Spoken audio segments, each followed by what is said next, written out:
lighting might be a bit terrible. I apologize. It's been a while since I did a sit down film. It's super bright and glary outside, but also has cloud cover. It's very overcast. Got the sun on my legs, but I shut the curtains because it was far too bright for my face. So let's get started.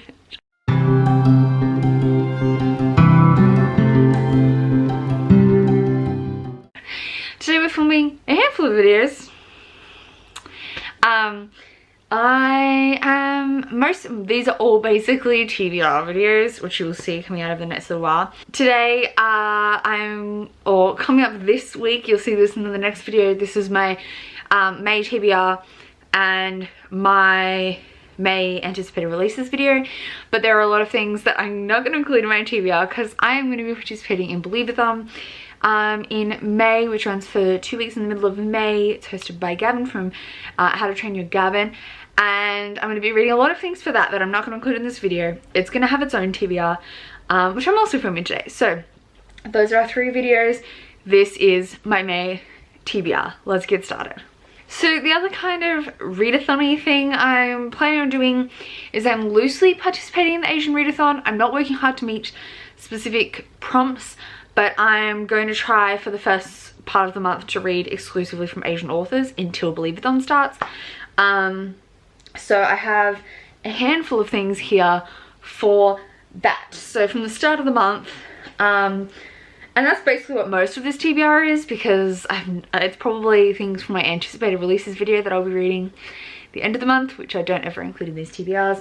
I decided not to do my normal book that's been in my TBR forever, because one of those will be my Readathon vlog, TBR, 2018 purchase, because I just decided I didn't want to read any of them this month, and the TBR jar draws for the 2019 backlist and 2019 releases, but I've included a 2019 backlist and a 2019 release on this TBR. So the first thing that I'm going to be reading in the first week and a bit, or 2 weeks-ish of May, will be Spin the Dawn by Elizabeth Lim in the first like 10 days, let's say that, because Readathon starts on the 11th, I'm pretty sure.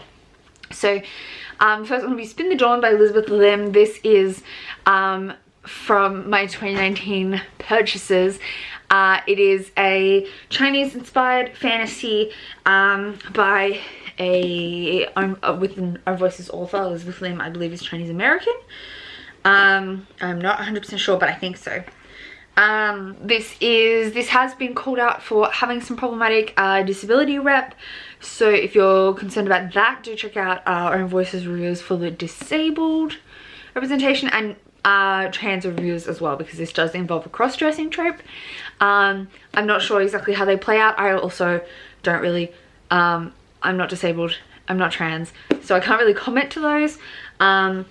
But I am interested in reading this. I think the premise of, so it's a Mulan meets Project Runway premise. So she dresses up as her brother to be the next seamstress instead of like going to war in the Mulan style. So yeah, April just read this and really enjoyed it. I think it could be really good, but do keep in mind there has been some discussion around the cross-dressing trope and the disability representation in this. I believe the main character fakes a disability. The next thing I'm going to be reading is Anna K by Jenny Lee. This is also I think it's Korean fantasy? No, what am I saying, fantasy? It's not a fantasy. It's an Anna Karenina retelling. I have a feeling Jenny Lee is Korean and this is Korean. The main character is Korean. I'm honestly not super sure. I think it's Korean. It's a retelling of Anna Karenina, and people are comparing to like the calling it the YA Crazy Rich Asians. Also, the narrator for the audiobook is Jenna Ushkowitz, who I love from Glee. So I'm definitely going to be listening to this on audiobook. My plan is to read along, so that's the plan on that front. But I do have a physical copy, so I will be reading with my eyes and listening along, so I'm hoping to slam through this in the month. While we're talking about audiobooks, another book I plan to read during this first 10 days is Wicked As You Wish by Rin Paco. Rin Paco is a non-binary Filipino author, and they've previously written the Bone Witch trilogy, which I have mixed feelings about, but I do need to finish. Also, the Never Tilting World came out last year, and then this came out this year. This is a new series.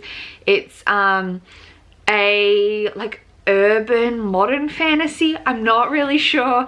I'm gonna listen to the audiobook. I have it out from Audible, like downloaded from Audible, so I'm really keen to read it, but I'm going in pretty blind. I don't really know what it's about. In that 10 days, April and I are going to be buddy reading Night of the Dragon by Julie Kagawa. This is the third and final book in the Shadow of the Fox trilogy, which we've both read together, and we've read all the previous two together and really enjoyed, so we're definitely keen to finish out the trilogy. It is a Japanese own voices fantasy following a girl who is a kitsune, so she's part fox, and she's a fox spirit, I guess, and she is in charge of protecting this a piece of this scroll that will bring about this dragon that'll grant one wish.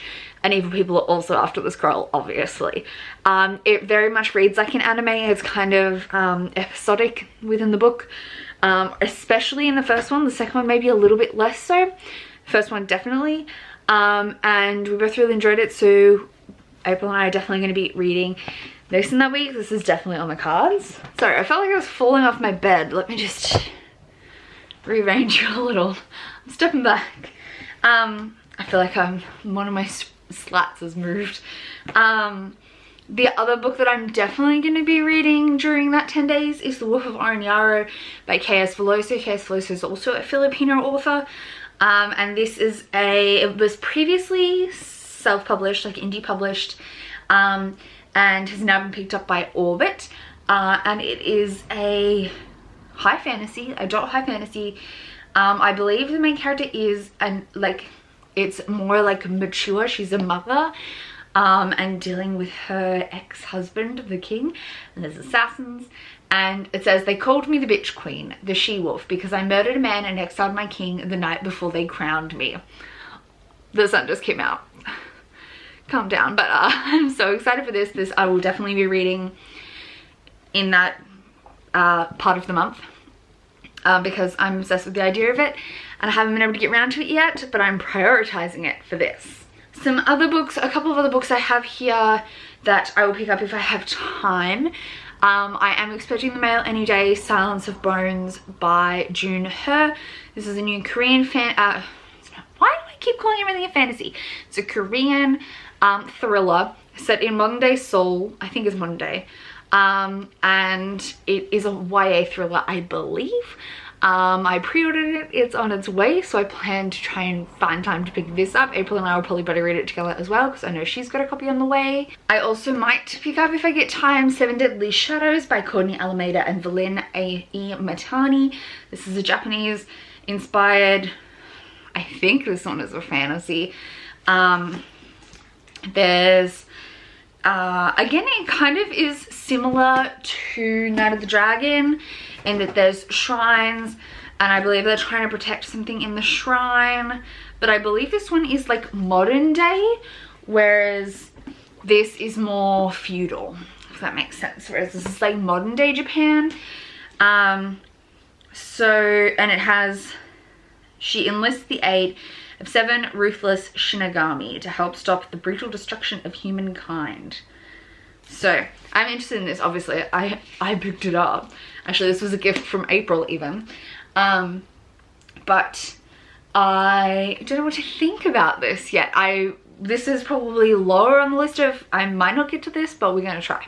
I also have here The Kingdom of Back by Marie Lu. This is probably lowest on my priority list, because although Marie Lu is an Asian author, or Asian American author, it's focusing on the sister of Mozart, who's obviously a European character, or real life figure. So this is probably lowest on my priority list, but if I get through everything else, I doubt it, but if I do, I might pick this up, or I'll pick it up later in the month. I might do that too. It's a like gentle fantasy, and it's the first thing by Maria Lu that's really like fully got my attention. I read her first book, but was not that into it. I didn't love it, Legend, and I never went further on in the trilogy or in the series. Warcross doesn't really appeal to me. The Young Leads kind of did, but I never really got into it. Like, I think I may have owned it once and unhauled it because I just like fell off my priority list. But this like really speaks to me, so I'm very excited to read this at some point, even if it's later in the month or the next month. And finally, one book that I'll be reading straight off the bat for the Readathon, because it also ties into Asian Read-a-thon, is Dragon Pearl by Yoon-ha Lee. This is a middle grade, hence I'm going to be reading it for Readathon. And it is, I think it's Korean inspired, yeah. And it's a middle grade sci-fi, and our main character Min is going to try and find the Dragon Pearl and her brother who's going after the Dragon Pearl. So it's a middle grade sci-fi based on Korean mythology, part of the Rick Riordan Presents series. I've got this out from my library, by the way, which is why it's super shiny. So those are all the books I plan to read in the first 10 days of the month, or a little bit extra. Obviously most of them are new releases this year, except for Spin the Dawn, which is a 2019 new release. So that came from that jar, but I didn't actually draw it from the jar. And then April and I also decided at the end of the month, after Readathon, we're going to buddy read An Enchantment of Ravens by Margaret Rogerson. And this is going to be my 2019 backlist purchase for the month. This is, Margaret Rogerson is the author of Sorcery of Thorns, but this was her debut. April and I both really enjoyed Sorcery of Thorns, so we thought we should pick this up, and April was going through her whole TBR and we were picking out things that we both own that we could buddy read, and this is what we decided to read later in the month. So this is for after Readathon. So those are all the books I want to talk about in this video. Obviously I might get to other stuff. I definitely have a huge Readathon TBR, so the vast majority of books I read in the month of May are going to be middle grades, but I did really want to support Asian authors, and so I wanted to kind of focus on that at the start of the month. And we will be, that's it for this video. What am I talking about? I haven't filmed a sit down video in so long that I feel so rusty. I don't know what I say. What do I say in a sit down video? Anyway, thank you so much for watching, and I will see you soon with another video. Let me know what you're going to be reading in May down below, and otherwise I'll see you soon next time. Bye!